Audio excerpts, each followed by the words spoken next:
塔吉克民族乐器演奏起来节奏明快，中国民族乐器演奏起来悠扬含蓄。今天，两国的民族乐器将在这个舞台上进行首次合作，共同演绎中塔民族音乐，为大家送上新春的祝福。让我们一起期待这个合作带来的艺术荷花和美的享受吧。Ритм таджикских национальных музыкальных инструментов имеет быстрый темп, а китайские национальные музыкальные инструменты имеют более тонкие мелодии.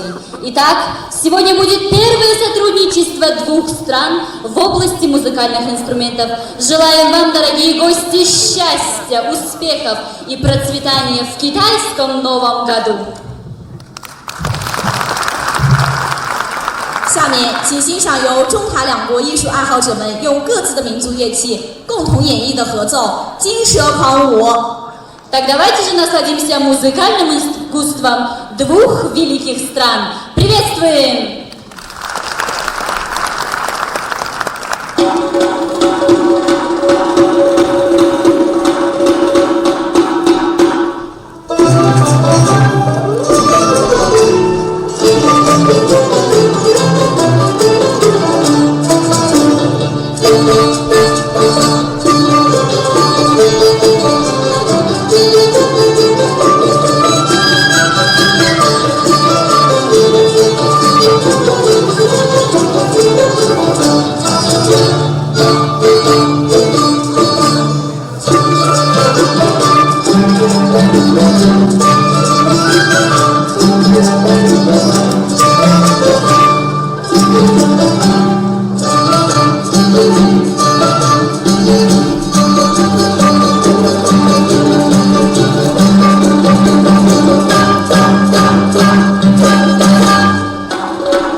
俏媳妇。